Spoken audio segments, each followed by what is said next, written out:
Mesdames, Messieurs, bonjour. Très heureuse de vous retrouver pour l'ultime journal de 13 heures de l'année 2022. Voici les titres de cette édition. L'année diplomatique du président Macky Sall et avant cela, l'actualité de ce jour marquée par le décès du pape Benoît XVI. Ce dernier jour de l'année, il était âgé de 95 ans. En 2013, il avait renoncé à son pontificat pour des raisons de santé, devenant ainsi le premier pape à avoir démissionné depuis plus de 700 ans plus tôt. Et l'année diplomatique du président de la République, président en exercice de l'Union africaine revisitée dans la séquence rétrospective de cette édition, de nombreux déplacements et des actes posés qui confirment le succès de l'action diplomatique du chef de l'État. Analyse à suivre dans ce journal. Et nous ouvrons justement avec la page rétro. Il faut dire que durant l'année 2022, l'Afrique a été au cœur de l'action diplomatique du président Macky Sall. Au titre de sa présidence en exercice de l'Union africaine, le chef de l'État a posé des actes qui démontrent le prix qu'il attache à la paix et à la stabilité sur le continent. Retour sur les faits marquants de l'action diplomatique du chef de l'État avec Oumar Nig. Si la présidence en exercice de l'Union africaine élargit le champ, l'Afrique prend toute sa place dans l'action diplomatique du président Macky Sall, notamment le vaste chantier paix et sécurité. Pour avoir toujours mis en avant les dynamiques de paix, l'homme a en effet compris que seule une stabilité durable peut ouvrir les opportunités et créer les conditions d'une Afrique des solutions qu'il a défendues avec force à la tribune des Nations Unies. Là où il a également mis l'organisation devant ses responsabilités de garantir le mécanisme de sécurité collective, donc du continent africain. Au-delà des mots, les actes n'ont pas manqué. À titre illustratif, le Mali, où il encourage et soutient les efforts de lutte contre le terrorisme et le processus de transition. Un plaidoyer facilité par le voisinage, l'amitié et la parenté. Au Tchad, sa visite, intervenue à la veille de l'ouverture du dialogue national, a été une source de motivation pour les acteurs qui sont parvenus plus tard à un accord sur la gestion de la transition. La même dynamique conduit le président Macky Sall jusqu'au Soudan du Sud, où la visite de quelques heures a été bien appréciée par les dirigeants. Le message du président de l'Union africaine a permis de consolider le régime de transition et le processus de réconciliation nationale entamé par le président Salva Kiir et le chef de l'opposition Riek Machar. Au final, aussi bien dans les discours que dans les faits, le président Macky Sall a donc su faire de la stabilité du continent une priorité. C'est dire donc que dans les actions menées par le président Macky Sall en 2022, au titre de sa présidence en exercice de l'Union africaine, l'Afrique pèse de tout son poids. 2022 consacre donc le rayonnement de la politique étrangère du président Macky Sall qui a notamment porté la voix de l'Afrique dans les grandes instances. Et l'un des faits marquants aura été le déplacement du président Macky Sall en Russie pour s'entretenir avec Vladimir Poutine au cœur de la crise ukrainienne, au plus fort de cette crise. On notera également la participation du chef de l'État au sommet du G20, du G7, de la francophonie, la Ligue des États arabes, le sommet États-Unis-Afrique et la TICAD au Japon, entre autres. Alors, quelles sont les retombées économiques de ces succès diplomatiques? Élément de réponse dans cette rétro-signée, Papi Rambi Ndiaye. L'image a fait le tour du monde en 2022. C'est l'un des faits marquants de l'année. Les présidents Macky Sall et Vladimir Poutine ont été à tête en pleine guerre en Ukraine. La poignée de main est historique, l'enjeu de taille. La prise en charge des préoccupations africaines, une priorité du président en exercice de l'Union africaine. Les exportations de céréales et d'engrais constituent le fil rouge d'un entretien qui plus tard aboutira à la libération des stocks de produits de grande consommation pour le continent africain. Mais les conséquences de cette guerre sont dévastatrices pour les économies africaines. Le président Macky Sall a plaidé pour le soutien aux pays d'Afrique dans un contexte d'inflation et de renchérissement du coût de la vie. Plaidoyer fait notamment au sommet du G7 en Allemagne et au G20 en Indonésie. El Mao, au sommet du G7, entre succès diplomatique et retombées économiques, le chef de l'État, président en exercice de l'Union africaine, a obtenu un large soutien sur les grandes préoccupations du continent. Il s'agit notamment du plaidoyer sur le gaz comme énergie de transition, l'appui aux économies africaines durement touchées par la pandémie et la guerre en Ukraine, la libération des fertilisants et stocks de céréales, l'octroi à l'Union africaine d'un siège au G20. Autant de thématiques qui ont fait l'objet d'un large consensus auprès des leaders du G7 qui ont décidé d'accompagner et de soutenir toutes les initiatives du président Macky Sall.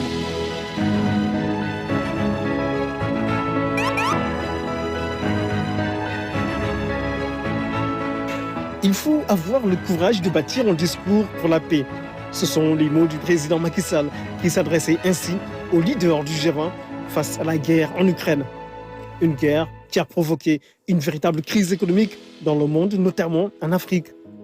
En séance de travail avec les leaders du G20, le président Macky Sall a porté la voix de l'Afrique face à une insécurité alimentaire qui menace la survie de millions d'Africains. Une thématique au cœur de la participation africaine au sommet du G20.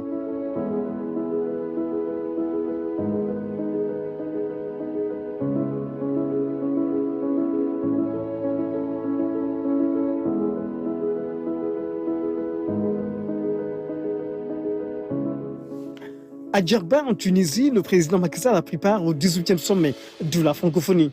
Il a été beaucoup question de la gouvernance de l'Internet dans un contexte de globalisation, des menaces véhiculées par le biais des réseaux sociaux qui peuvent exposer autant les États que les populations vulnérables, notamment les jeunes, à des situations de fragilité. La diffusion à grande échelle des fake news, des messages de haine et de violence, des sources de réelles préoccupations pour les leaders francophones qui appellent à la mise en place d'un cadre de réflexion pour une meilleure réglementation de l'Internet. Un message d'espoir, c'est ce que le président Macky Sall a apporté à Alger lors de la 31e édition du sommet des États de la Ligue arabe, où il était l'invité d'honneur. L'espoir de voir la réunification du monde arabe. Au nom de l'Afrique, le président Macky Sall a dit tout son soutien aux initiatives des leaders et à la cause du monde arabe. Cette même année, à Riyad, le chef de l'État a invité les pays du Golfe à venir investir en Afrique. Annonce faite au Forum économique sur l'investissement à Riyad. Le président Macky Sall fixe les priorités dont les secteurs du tourisme, de l'agriculture, de la santé, des mines et du pétrole, entre autres. La formation des jeunes est aussi une préoccupation du président Macky Sall qui a eu dans la foulée en tête-à-tête avec le Premier ministre et prince héritier d'Arabie Saoudite, Mohammed Ben Salman. À cette occasion, Riyad annonce l'augmentation de son volume d'investissement au Sénégal, avec l'agriculture comme secteur ciblé. Au crépuscule de l'année 2022, l'agenda diplomatique du président Macky Sall a été très chargé. On retiendra sa participation au sommet États-Unis-Afrique aux côtés de Joe Biden, le président américain. La TICAD au Japon, qui a également pris les allures d'une visite d'État, de même que son passage en Turquie à l'invitation de son homologue turc Recep Tayyip Erdogan. Une visite officielle qui met fin à une année fortement marquée par un rayonnement diplomatique et des retombées économiques qui rehaussent le prestige de la politique étrangère du président de la République Macky Sall.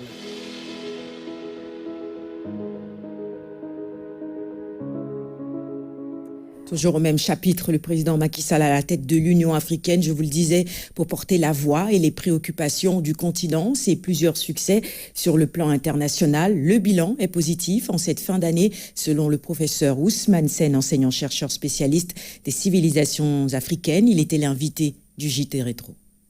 L'un des faits marquants cette année 2022, c'est la présidence de l'Union africaine que le président Macky Sall exerce en ce moment. Un mot sur cette présidence du chef de l'État, tout d'abord. On serait tenté de dire que c'est une présence qui vient à point nommé, parce que quand même ça a permis de mener de main de maître un certain nombre, si vous voulez, d'activités localisées au Sénégal ou à l'international. À l'international, le dernier événement dont je peux parler, c'est le sommet ISA-Afrique. Comme je vous le disais tout à l'heure, j'étais moi-même en même temps aux États-Unis, mais pour d'autres raisons. Et honnêtement, il y a un certain nombre d'interventions que nous avons pu suivre, mais nous pouvons dire que je crois que l'Afrique a été bien représentée, mais l'Afrique aussi a été bien entendue, parce qu'à un discours répond un discours, je crois que le président Biden a répondu de manière appropriée aux préoccupations des dirigeants africains, dont le porte-parole était le président du Sénégal et en même temps président de l'Union africaine. Avant cela, le président Macky Sall a également plaidé pour une place de l'Afrique au sein du Conseil de sécurité des Nations Unies, ce qui prouve qu'il attache vraiment, il a son attachement pour le continent, son développement et son rayonnement. Absolument, et je crois que c'est une demande légitime, et je crois qu'il y a beaucoup de présidents dans le monde ou de chefs d'État dans le monde qui commencent à dire que la demande de l'Afrique est légitime. La situation des Nations Unies, c'est au sortir de la Deuxième Guerre mondiale que cet état de fait s'est imposé. Les pays qui étaient les pays vainqueurs ont pris cette partie de l'ONU en y ajoutant d'autres par la suite, mais l'Afrique n'a jamais été tenue en compte. Alors, il y a un raisonnement qui dit qu'on ne comprend pas pourquoi le continent où l'on vient régler des crises, que ce continent-là soit absent de la table occupée par les gens qui règlent les crises. Vous voulez régler mes problèmes, mais encore faudrait-il que je sois présent. Ça, c'est le premier argument. Le deuxième argument, c'est que prenez l'Afrique quand même en tant qu'un tout. C'est plus d'1 milliard de personnes. Et sur le plan économique, cette Afrique-là est plus lourde que beaucoup de ces pays-là qui sont, si vous voulez, aux Nations Unies et dans cette commission-là, et qui finalement, leur présence devient une sorte d'anachronisme. Donc il faudrait rectifier le Conseil de sécurité, il faudrait que l'Afrique soit présente pour un siège, ou même, j'allais dire, pour 2 sièges, pourquoi pas. Au-delà du Conseil de sécurité, il y a également le G20 qui fait partie également des plaidoyers du chef de l'État. Oui, oui, absolument. En fait, il y a une série de points sur lesquels il est intervenu. Oui. Non seulement une certaine présence de l'Afrique au niveau d'un certain nombre d'organisations et de structures internationales, le G20, mais il y a aussi des points sur lesquels il a voulu que l'Afrique soit entendue et que le raisonnement de l'Afrique, qu'on en tienne compte. On parle de réchauffement climatique. Oui, mais les premiers pollueurs n'ont qu'à payer plus. Et quand ils s'engagent, il faut qu'ils les respectent. Mais en même temps, il faudrait qu'on pense à la situation de certains pays africains. Ce n'est pas parce qu'on veut lutter pour améliorer le climat qu'on va empêcher l'Afrique de profiter de ses ressources naturelles. Vous comprenez ce que je veux dire? Ça, il faut qu'on le règle. En même temps aussi, l'Afrique a besoin de régler, si vous voulez, son autosuffisance alimentaire. Je me rappelle ce qui a été dit, les tracteurs John Deere des États-Unis, l'engrais des États-Unis et tout ça qui vient des États-Unis, ça n'a qu'à venir pour qu'on puisse travailler et que, si vous voulez, le conflit entre la Russie et l'Ukraine ne puisse pas être un frein. Et tant d'autres questions sur lesquelles il est intervenu pour que ce soit des points forts dont on devrait tenir compte sur l'échiquier international. Et justement, on va s'arrêter sur le conflit russo-ukrainien. Le chef de l'État s'est déplacé en Russie où il a rencontré son homologue russe, Vladimir Poutine. Au cœur également des discussions, l'intérêt de l'Afrique a primé. Oui, l'intérêt de l'Afrique, libérer les graines pour qu'on puisse alimenter l'Afrique, mais libérer l'engrais aussi pour que l'Afrique puisse produire. Mais avec ceci, ce n'est pas parce qu'on demande ça que vous allez nous demander d'intervenir et d'être partisans. Je crois que la position de l'Afrique a été très claire. C'est une guerre qui géographiquement est assez loin de nous. Oui. Même si cette guerre-là nous pose des problèmes, ce n'est pas une raison pour que nous puissions quand même intervenir. On essaiera de tout faire pour jouer les pacificateurs et je crois qu'il y a eu des discours qui ont été faits par rapport à ça. Il y a des initiatives qui ont été prises par rapport à ça. Nous souhaiterions que la paix revienne, mais on ne va être ni avec A ni avec B. En même temps, on vous demande ceci. Vous avez intérêt à ce que ces produits-là circulent. Amenez-les pour que le monde puisse respirer. Professeur Ousmane Sène Diouar, qui était donc l'invité de Mariama Dramé dans votre JT Rétro. Rétro toujours dans la région de Kaolack cette fois-ci. Elle a connu une année culturelle en 2022 avec la pose de la première pierre de beaucoup de projets structurants. Une belle année. La relance de l'économie locale a aussi connu des avancées majeures. Claire Diop. En 2022, c'est des pas de géants qui ont été franchis ici à Kaolack dans le cadre de la concrétisation du projet Agropole Centre. Acteurs, parties prenantes et partenaires se sont retrouvés durant 3 jours pour échanger sur les questions tenant et aboutissant de la démarche sur l'économie locale, voire nationale. L'ambition est de créer un réseau d'infrastructures et de services permettant le développement d'un écosystème favorable à l'initiative privée dans les chaînes de valeur agro-industrielle. Plus de valeur ajoutée dans la production est recherchée. L'Agropole Centre se veut une structure de transformation structurelle pour relever les défis de développement. Dans la région en 2022, beaucoup de réalisations ont aussi été faites. L'accès aux services sociaux de base facilité pour améliorer les conditions de vie des populations. Et pour exemple patent, le service de néonatologie de l'hôpital El Hadj Ibrahima Niass de Kaolack. Ici, l'équipement est de dernière génération pour une prise en charge correcte des patients. À Kersambaka, un village dans le département de Nioro-du-Rip, à quelques encablures de la Gambie, un poste de santé flambant neuf réalisé par le Pumon est réceptionné. L'infrastructure de 2500 mètres carrés, aussi les équipements positionnés vont permettre une nette amélioration de la santé des populations frontalières. Ici, un dispensaire avec toutes les commodités requises, maternité, guichet, logement, entre autres. Les femmes fréquentent désormais la structure. Le taux de mortalité néonatale a fortement baissé. Infrastructure toujours, la piste croisement Ndiabo d'Arumbap long de 7 km est réalisée toujours par le Pumon. La piste a permis de désenclaver ces zones, de faciliter l'écoulement de la forte production agricole. Autre localité et même réalisation en cours d'Abali dans l'arrondissement de Paoskoto, toujours à Nioro. Les travaux des pistes de production Kantori, Santou Mamour Ndari et Santou Ibrahim Touré, Leyen, Kermademba, long respectivement de 10 et 7 km sont lancés. La mobilité des personnes et de leurs biens va être améliorée à travers ces densifications. L'équité territoriale et l'inclusion sociale sont recherchées.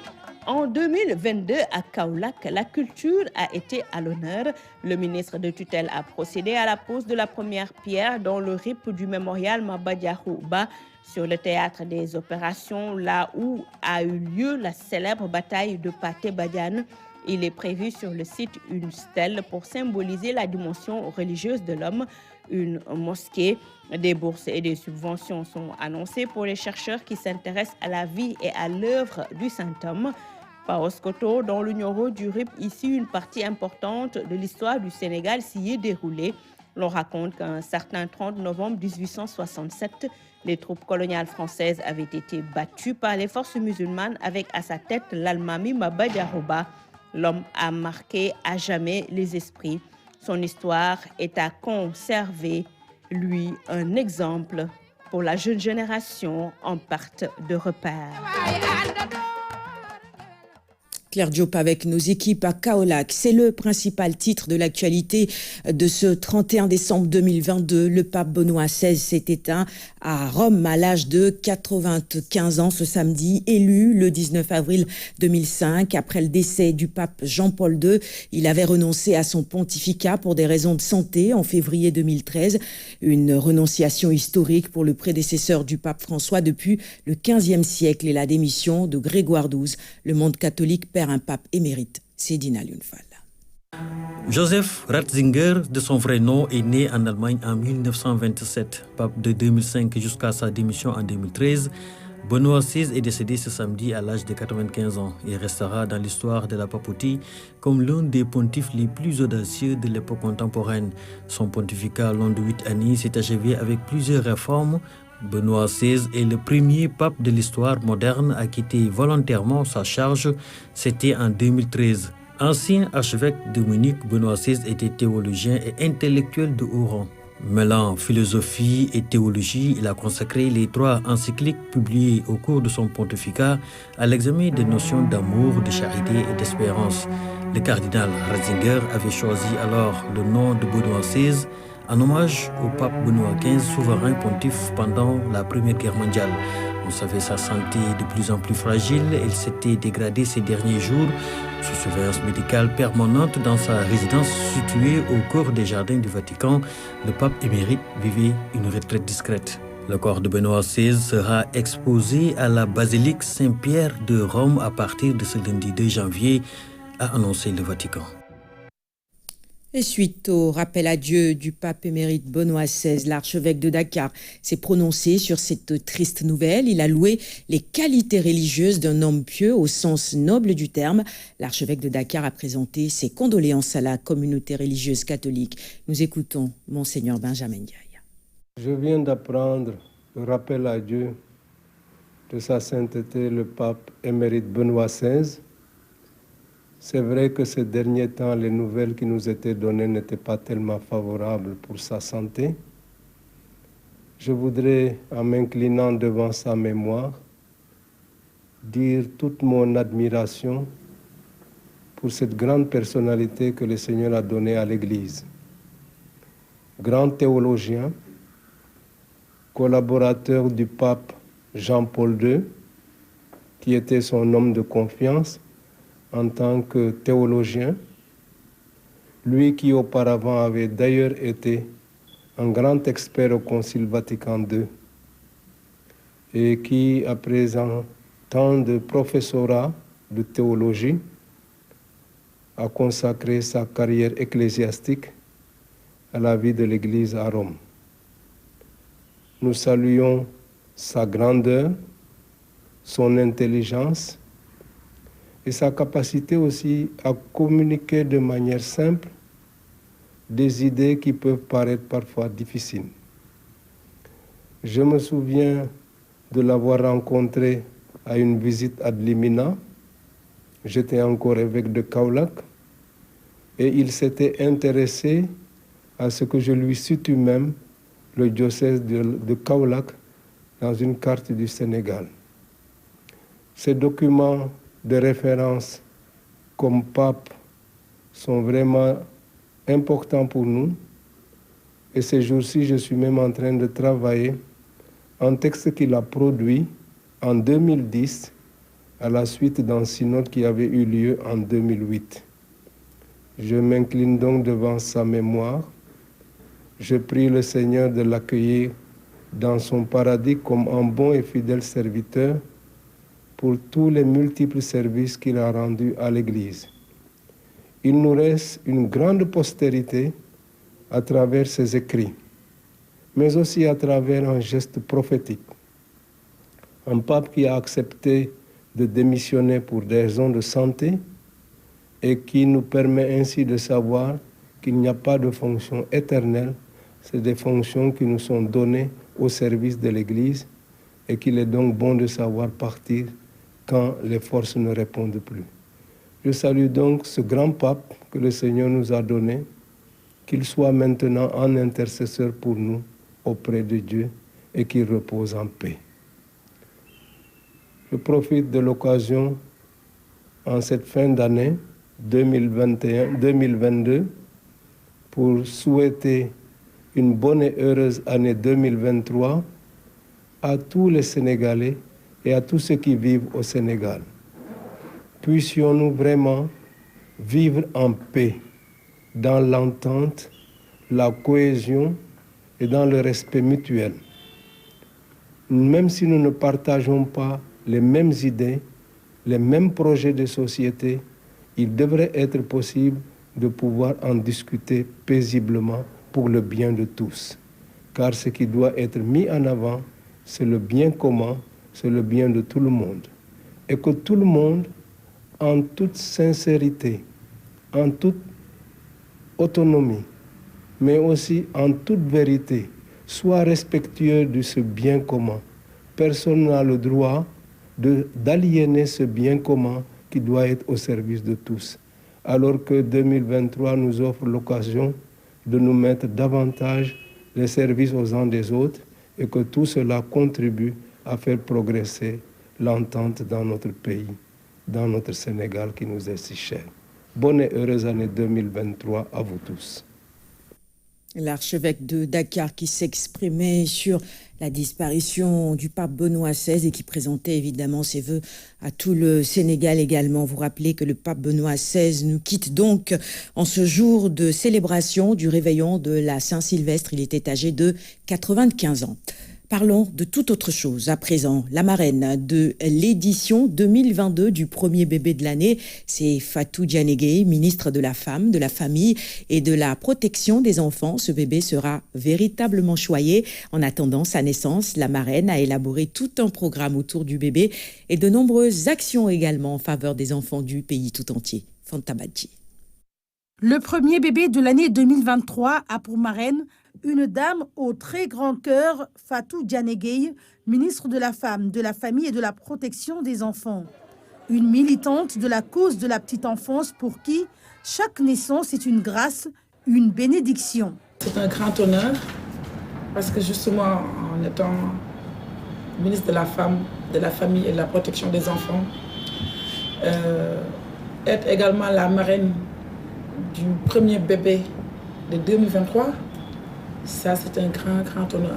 L'enfant donne un sens à la famille. Dès lors, sa naissance est un événement exceptionnel. C'est pourquoi Mme Gueye Fatou Diané veut être une marraine exceptionnelle pour le tout premier bébé de l'année 2023. Ce premier bébé de l'année qui est le premier bébé de tout Sénégalais, parce que né le 1er janvier pile poil, mais également, c'est notre premier bébé, nous, en tant que ministre de la Femme, mais également le premier bébé de tout le Sénégal. Donc cet enfant-là devrait être pris en charge, mais intégralement, à l'image de tous les enfants du Sénégal. Le premier bébé de l'année 2023 pourra compter sur sa marraine et les services du ministère de la Femme, de la Famille et de la Protection des enfants pour son accompagnement. Nous allons nous mettre, nous allons l'accompagner, nous allons l'encadrer parce que nous voulons montrer que, à titre d'exemple, c'est ça la trajectoire normale d'un enfant. C'est-à-dire dès la naissance, qu'on prenne en charge tous ses besoins jusqu'à l'âge de rentrer à l'école normale et faire son circuit normal. Madame Gueye Fatou Diané en appelle à la générosité de toute personne sensible au bien-être de l'enfant. Je lance cet appel à tous les ministres de la République, à mes sœurs du gouvernement, à mes sœurs de la mouvance présidentielle, simplement à mes sœurs politiques et mes sœurs de la société civile, à mes sœurs universitaires, à pratiquement toutes les sœurs du Sénégal pour appuyer cette idée d'accompagner le premier bébé de l'année. Nous sommes des femmes d'abord, des mères de famille, avant d'être des ministres de la République. Donc nous sommes naturellement sensibles à ces questions de prise en charge du bébé de l'année et nous y serons ensemble. Être marraine est toujours un honneur, surtout s'il s'agit du premier bébé de l'année. Le choix porté sur Fatou Diané, ministre de la Femme, de la Famille et de la Protection des enfants, est une grande opportunité pour le bébé qui bénéficiera d'une assistance particulière. Et ce premier bébé de l'année est attendu aux premières heures de 2023. Premier bébé de l'année, toujours, c'est un événement phare de la radio-télévision sénégalaise. Vous le savez, les différents services et départements de la RTS se mobilisent donc autour de l'organisation. La première naissance de la nouvelle année sera célébrée à Dakar et dans les stations régionales. Nous restons avec Fanta Badji. Le très populaire premier bébé de l'année est toujours accueilli avec solennité et le peuple entier est informé à travers la radio-télévision sénégalaise.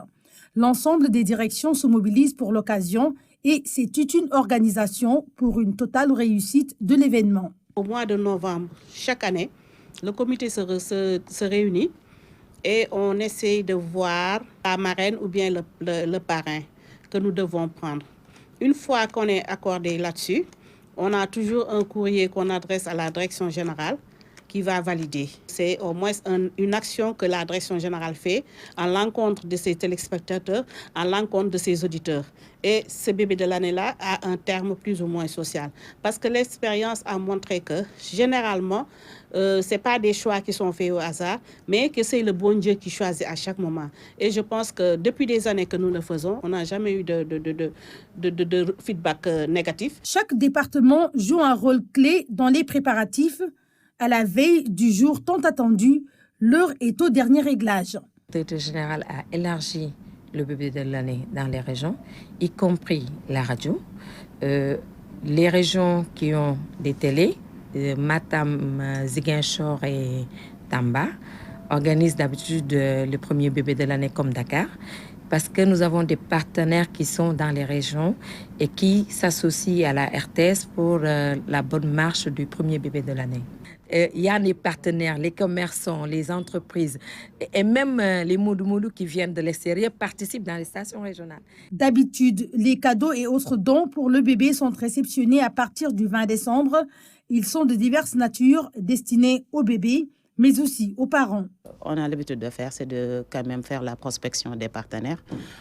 J'avoue que ce n'est pas du tout facile, vu la situation surtout du pays, mais aussi liée aussi au Covid. Parce qu'il y en a tellement de partenaires qui avaient voulu nous soutenir, surtout par rapport à cette activité.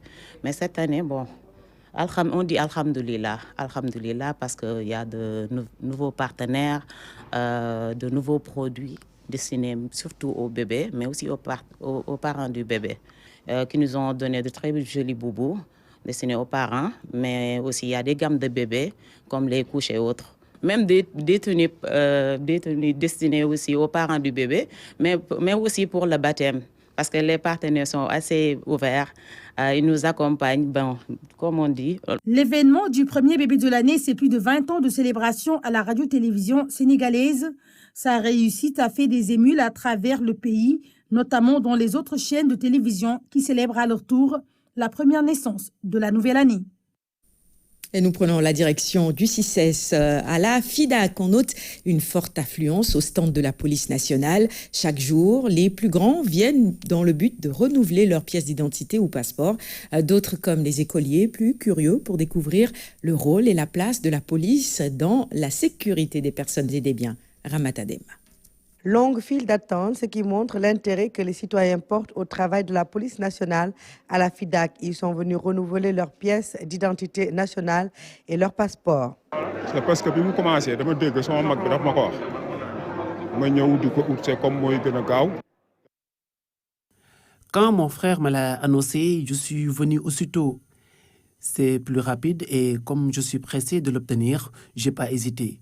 Nous constatons également la présence de la police pour assurer notre sécurité. Ces mannequins en tenue anti-émeute et combinaison de la police technique et scientifique, ainsi que les motards, meublent le décor à l'entrée. À l'intérieur, des drones de surveillance, de la drogue de tout genre, du matériel pour la compagnie de circulation, entre autres. La présence de chaque objet a une signification. Nous avons exposé un certain nombre de services. On peut en citer notamment le Centre national de vidéosurveillance. Le Centre national de vidéosurveillance, comme son nom l'indique, c'est le centre qui polarise l'ensemble des dispositifs de caméras de surveillance au niveau, sur l'ensemble du territoire national. À côté de ces caméras de surveillance, et qui est géré par le centre, nous avons également exposé quelques moyens qui sont utilisés dans le cadre de la surveillance des frontières, notamment les drones, parce qu'aujourd'hui la surveillance des frontières et le travail de la police dans le cadre de la surveillance des frontières est complété par ce dispositif également technique. Au-delà de ce centre de vidéosurveillance et de ce domaine de surveillance du territoire, notamment par l'utilisation des drones, nous avons également la division spéciale de cybercriminalité. C'est la division qui, par essence, intervient dans tout ce qui est lutte contre la cybercriminalité, notamment les infractions qui sont commises par l'utilisation des nouvelles technologies de l'information et de la communication. Donc leur présence aujourd'hui est justifiée par un besoin de sensibilisation des populations, surtout des jeunes, sur les risques qui sont liés notamment à l'utilisation des réseaux sociaux de manière générale et les garanties qui doivent être utilisées. Nous avons aussi la compagnie de circulation, qui est une compagnie qui intervient dans le domaine de la régulation de la circulation, mais qui est présente ici pour plus faire de la prévention. À côté de cette compagnie, nous avons la DOCRITIS, la direction de l'Office centrale de répression du trafic illicite de stupéfiants, qui vient également du point de vue de son volet prévention et sensibilisation, est venu exposer tous les types de drogues. À travers cette participation à la Foire internationale de Dakar, la police nationale renouvelle son engagement à être toujours aux côtés des populations. La présence de la police au niveau de la Foire de Dakar sont toutes simples. C'est que la police est au service de la population. Toutes nos actions au quotidien s'inscrivent dans le sens de rendre la vie des citoyens plus commode. Et c'est pour cette raison que nous avons reçu de nos autorités les instructions de délocaliser certains services de la police nationale au niveau de la Foire de Dakar pour nous rapprocher davantage de la population. Le matériel exposé ainsi que les portraits des anciens directeurs généraux de la police nationale suscitent des vocations. Ce groupe d'élèves vient de l'école Cosmobodim de la Patte d'Oie. L'une d'elles est séduite. J'ai vu les tenues des gendarmes, des policiers et un peu leur histoire. J'ai vu que c'est très cultivant. J'aimerais être policière, mais dans la police scientifique. Pourquoi tu as choisi la police scientifique? Parce que depuis que je suis petite, j'ai aimé la science. Et quand j'ai vu qu'à la police, il y a la justice, oui, et il y a la police scientifique, qui réunit les deux choses que j'aime, j'ai pu aimer ce métier. Ils sont des centaines de citoyens par jour à bénéficier du renouvellement de leurs papiers. D'autres, comme Maria Matine, viennent pour visiter. Elles rentrent avec le rêve de porter un jour cette tenue. Au stand de la police nationale à Fidac, des vocations naissent et c'est une très bonne chose. De la littérature dans cette édition, un nouvel ouvrage dans nos librairies, Recueil de Matuite. C'est l'intitulé du deuxième ouvrage de Jacqueline Fatima Bokoum, très présente sur le réseau social Twitter. La journaliste est suivie par 1 600 000 abonnés et c'est une compilation de ces messages qui abordent plusieurs thèmes que l'auteur propose dans cet ouvrage. Compte rendu de la cérémonie de dédicace avec Oumou Kalsoum Sall. Un recueil de tweets, c'est ce genre nouveau que nous propose Jacqueline Fatima Bokoum en cette fin d'année. Pour son deuxième ouvrage, la journaliste communicante a fait dans la différence. C'était une demande très forte de mes abonnés, parce que j'ai quand même la chance de parler à 168 000 abonnés sur Twitter. J'ai commencé il y a à peine quelques années, poussé par un jeune d'ailleurs, qui me disait qu'il fallait que je parle sur les réseaux. J'ai découvert le réseau en parlant à un peu tout le monde. Et après, je me suis dit, bon, des posts, c'est 120 mots, quoi. C'est pas beaucoup. Il faut parler d'une pensée, créer un débat, essayer de parler aux gens. Mon recueil de tweets est une compilation de ces centaines d'interventions pleines d'empathie sur ce réseau social. De forme éphémère sur Twitter, ces mots sont couchés de façon indélébile sur 140 pages. Et je me suis dit qu'il fallait faire beaucoup preuve de bienveillance aujourd'hui dans ce monde où tout va un peu dans tous les sens. Et je pense que j'ai une empathie pour parler aux gens avec des mots de tous les jours. Je suis d'abord communicante dans mon travail. Et j'avais envie de dire ce que j'ai envie qu'on me dise tous les jours. C'est quand même que, voilà, que je suis positive, que je vois la vie du bon côté. J'avais envie de transmettre ça à tout le monde. Jacqueline parle de l'amitié, Jacqueline parle de l'amour, Jacqueline parle des difficultés au quotidien. L'étude de Jacqueline va au-delà des catégories sociales. Ça transcende les différences et ça s'adresse donc à tout le monde. Et c'est un genre qu'elle nous propose, hein, le fait de réunir tous ces tweets dans un recueil, dans un livre, qui est un compagnon. Le livre est un compagnon qui le permet de voir chaque jour, à travers un tweet, à travers des phrases bien articulées, ce que nous sommes en train de vivre dans la société. À travers cet exercice, Jacqueline Fatima Bokoum a découvert la puissance des mots. Moi, je me suis découverte thérapeute par l'exercice des tweets, parce que j'ai beaucoup d'amoureux qui m'appellent en message privé et qui me disent « Jacqueline, ma copine ceci, Jacqueline, mon copain cela, mon mari ou mon épouse ». Bien sûr qu'on est conscient que le verbe est thérapeutique. Bien sûr qu'on est conscient que l'écriture est thérapeutique. Bien sûr qu'on est conscient de ce qu'on fait quand on écrit. Mais c'est aussi nos propres douleurs qu'on transmet Et on se rend compte qu'on les partage finalement avec tout le monde. On n'a pas de vie spécialement différente. L'auteur espère que cette innovation sera bien accueillie dans le paysage littéraire. Si le livre est thérapeutique, la musique l'est également et c'est devenu une tradition à Guédiawaye. Chaque année, la ville met en lumière ses talents de rap à travers le festival Guédiawaye by Rap, une occasion pour ces jeunes talents de se produire sur scène devant un public qui a répondu nombreux à l'appel. Abdouad.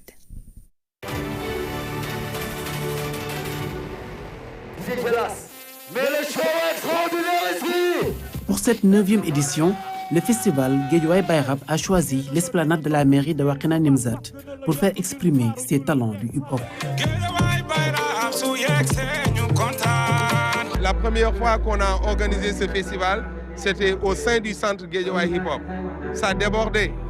Il y avait même une bousculade. Nous nous sommes dit, pour parer toute éventualité, nous allons faire sortir le festival dans la rue. Parce que le hip-hop, c'est en fait un truc de rue. Au fil des années, Guédiawaye by Rap s'impose comme le grand rendez-vous du rap banlieue. Une belle vitrine pour mettre en valeur le rap local. Guédiawaye by Rap, donc c'est un festival qui est inspiré de Babylon by Birth, donc de Kingston, Jamaïque.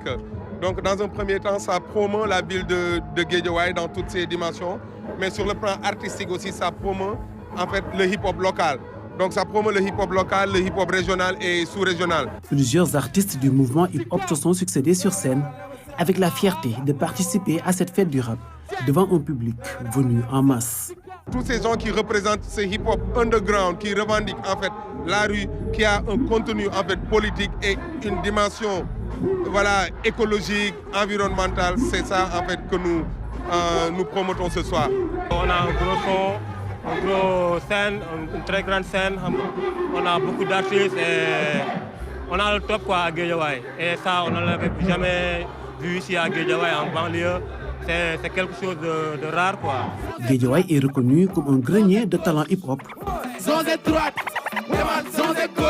Cet événement contribue à la promotion de cette crème du hip-hop de la banlieue. Une belle ambiance à Guédiawaye donc en cette fin d'année. Et puis sport, sachez que le Diaraf organise demain une journée Fatelikou pour honorer ses dirigeants et les plus emblématiques, ses joueurs et supporters qui ont marqué l'histoire de ce club, le club le plus titré du Sénégal. À ce propos, je vous propose d'écouter Asma Mounsey, président du comité d'organisation de cette journée. Il est au micro d'Ibrahim Amouba. L'ASC Le Diaraf, c'est une famille. Il y a des pères fondateurs qui nous ont laissé ce patrimoine historique, ce legs qu'actuellement nous gérons. Il y a d'anciens jours. Je pense que notre idéal Diaraf a toujours été de se ressourcer, de se commémorer. Regarder le passé nous permet d'avoir un avenir beaucoup plus compréhensible pour les jeunes générations montantes. C'est une tradition qui est inscrite dans notre agenda socio-culturel. De ce point de vue-là, le Diaraf joue le football, joue le basket, fait de l'athlétisme.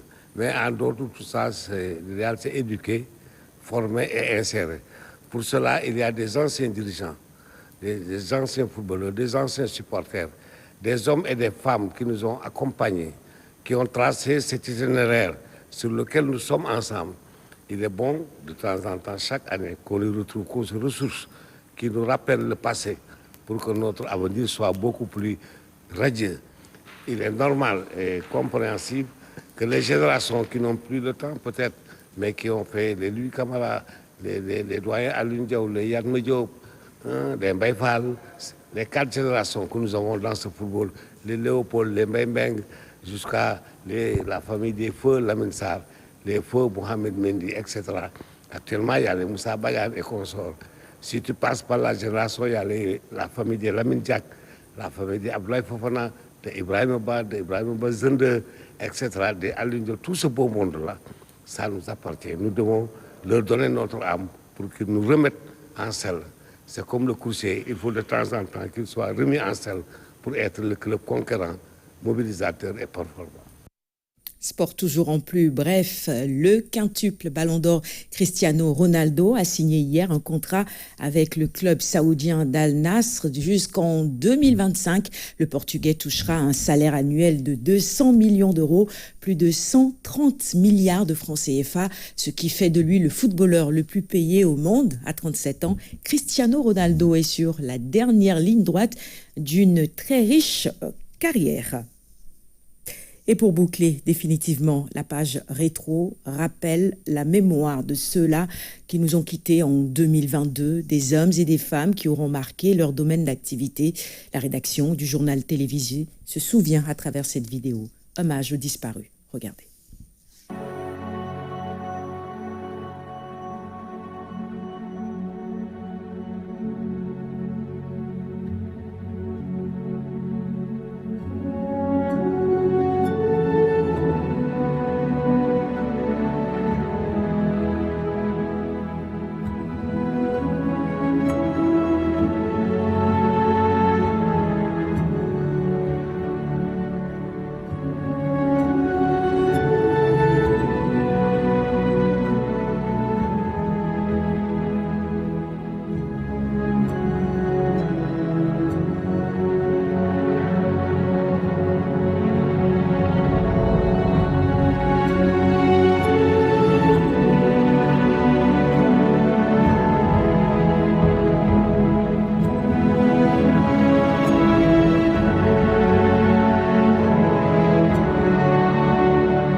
Hommage donc à toutes ces personnalités qui nous ont quittés au cours de l'année 2022.